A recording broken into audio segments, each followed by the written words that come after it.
चुनावी चौरस बिछ चुकी है। 27 के विधानसभा चुनाव को लेकर समाजवादी पार्टी 29 मार्च को शंखनाद करने जा रही है। यूं कहें कि पश्चिमी उत्तर प्रदेश से इस बार समाजवादी पार्टी एक बड़ी रणनीति के साथ मैदान में उतरेगी। तो क्या जिम्मेदारी आपको मिली है, पूरा परिचय के साथ बताइए।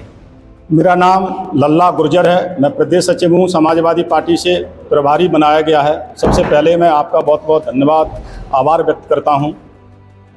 हमारा लक्ष्य है आगरा से 400 गाड़ियों के साथ हम लोग निकलेंगे और सुबह 7:30 बजे टोल प्लाजा पर पहुँचेंगे खनौली पर। और आगरा की बहुत बड़ी जिम्मेदारी है और हम लोग सच बताएं तो कहीं न कहीं राष्ट्रीय अध्यक्ष जी को जो मैसेज नहीं दे पाए कि 9 सीटें विधानसभा की आती हैं और हम कहीं न कहीं कमज़ोर पड़ जाते हैं। जोश तो कार्यकर्ता बहुत होता है, लेकिन कहीं न कहीं हम लोग कमज़ोर पड़ जाते हैं। हम स्वीकार करते हैं इस बात को, लेकिन हम लोगों को एक जिम्मेदारी मिली है। उसी के तहत आगरा से लगभग 400 गाड़ियों का लक्ष्य हमारा है। पहली चुनावी रैली है। मेरे समाज के बड़े भाई राजकुमार भाटी जी के नेतृत्व में जो रैली हो रही है पश्चिमी उत्तर प्रदेश में, उसका बहुत अच्छा संदेश जाना हमारा भी कर्तव्य है, यहाँ की जनता का भी कर्तव्य है, क्योंकि 27 में सरकार बनानी है समाजवादी पार्टी की। और पहले हम सोचते थे कि पश्चिमी उत्तर प्रदेश से कमज़ोर हैं, लेकिन अब की बार पश्चिमी उत्तर प्रदेश में बहुत अच्छा कमाल करने जा रहे हैं। तो ऐसा क्या लगा कि पश्चिमी उत्तर प्रदेश से आपके राष्ट्रीय अध्यक्ष ने चुनावी शंखनाद तय किया? क्या कोई एक बड़ी रणनीति बनी है? भाटी जी जिस तरह से उभर कर सामने आए हैं समाजवादी पार्टी के बड़े प्रहरी के रूप में, तो क्या मानते हैं कितनी विधानसभाएं लगभग इस सभा में देखने को मिलेंगी जो भीड़ में? 32 जिलों के उस लक्ष्य रखा है भीड़ का। 32 जिला जो चिन्हित किए गए हैं उसमें आगरा भी शामिल है। और हम लोगों का 100 सीटों जीतने का लक्ष्य है। पश्चिम उत्तर प्रदेश में कम से कम 100 सीटें हम जिता के दें और आगरा से भी ये कमाल करके दें। हम लोग बड़े वरिष्ठ नेता हैं, हमारे देवेंद्र भाई, कई लोग हैं।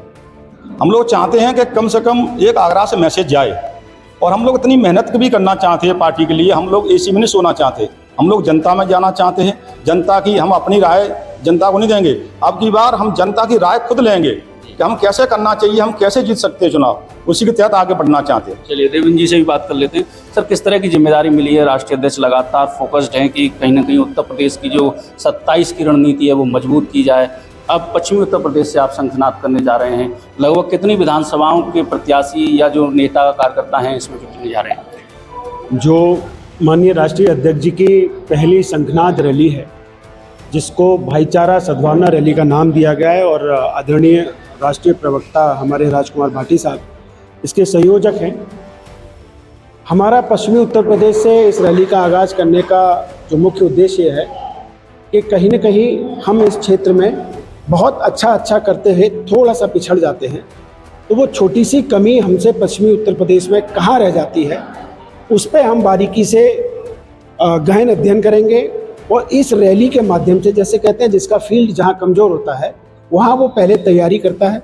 तो हमारा पश्चिमी उत्तर प्रदेश थोड़ा सा, हम कमज़ोर नहीं है, बहुत अच्छा हम लोग परफॉर्म करते हैं, लेकिन कुछ सीटों पे हम बहुत नज़दीकी से कहीं पीछे रह जाते हैं।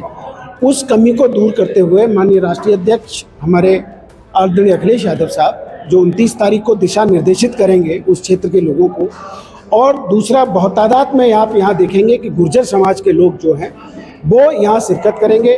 पश्चिमी उत्तर प्रदेश के जो नॉन यादव बाहुल्य क्षेत्र माना जाता है, इस नॉन यादव बाहुल्य क्षेत्र के लोग जो वहाँ शंखनाद करेंगे, उसका असर पश्चिमी उत्तर प्रदेश में के साथ साथ मध्य उत्तर प्रदेश में भी जाएगा, पूर्वी उत्तर प्रदेश में भी जाएगा। इन दोनों क्षेत्रों में, बुंदेलखंड, रोहिलखंड, इनमें पार्टी बहुत अच्छा करती है हमेशा से। तो जो अब रणनीति है वो रणनीति ज़मीनी है, भाईचारे की रणनीति है, पीडीए की रणनीति है और कुछ त्याग करने की रणनीति है, जिसके लिए हम जैसे लोग त्याग करने तैयार हैं। और 2027 में किसी भी हालत में हम कोई चूक नहीं करेंगे, कोई भूल नहीं करेंगे। हम पीडीए के नारे को बुलंद करेंगे और इस पीडीए के नारे से जो भी लोग हमारे साथ समायोजित हो सकते हैं, हम उनका सम्मान और मान करेंगे। यही इस भाटी जी का जो नेतृत्व आपको मिला है, एक पत्रकार, प्रोफेसर, कुशल योग्य व्यक्ति हैं, उनके आने से कितनी मजबूती आप महसूस करते हैं? देखिए, भाटी साहब एक बहुत उम्दा शख्सियत हैं, बहुत बेहतरीन शख्सियत हैं। इसमें मुझे कोई कहने में गुरेज नहीं है। ये समाजवादी पार्टी के लिए बड़े सौभाग्य की बात है कि उनके पास एक राजकुमार भाटी जैसा प्रवक्ता है जो अपनी बात बड़ी संजीदगी से और बड़ी शालीनता से और बड़े तथ्यों के साथ रखते हैं, जिससे कहीं ना कहीं लोगों को ये बात समझने में सहूलियत मिलती है कि जो आज की वर्तमान सरकार है वो किस तरह से लोगों को गुमराह कर रही है। और पश्चिमी उत्तर प्रदेश में भाटी जैसा नेता होना और भाटी जैसा शालीन प्रवक्ता होना, ये जनता में एक ऐसा मैसेज है जो वहाँ के गुर्जर समाज को, वहाँ के पीडीए समाज को और वहाँ का जो समाज है जो समाजवादी पार्टी में आस्था रखता है, कहीं वो ऐसा समझता है कि अगर उनको सम्मान मिले तो समाजवादी पार्टी बहुत अच्छा करे। उसके लिए आदरणीय भाटी जी को लगाया गया है और आदरणीय भाटी जी इस रैली को बहुत शालीनता से और मुझे लगता है कि पूरी ताकत के साथ जिस अंदाज में वो कह रहे हैं, अगर वो आप सब लोगों की दुआओं और कृपा से वो सफल हुआ तो आप देखेंगे कि उत्तर प्रदेश में बहुत शानदार रैली उनके नेतृत्व में होगी। चलिए, बहुत शुक्रिया। बहुत शुक्रिया। तो देखिए, रैली को लेकर समाजवादी पार्टी के नेता और कार्यकर्ता और जो प्रभारी हैं वो आश्वस्त हैं और कहीं ना कहीं राजकुमार भाटी जैसा जो नेतृत्व इनको मिला है उसको लेकर भी कहीं ना कहीं एक बड़ा भरोसा अखिलेश यादव के लिए जता रहे हैं।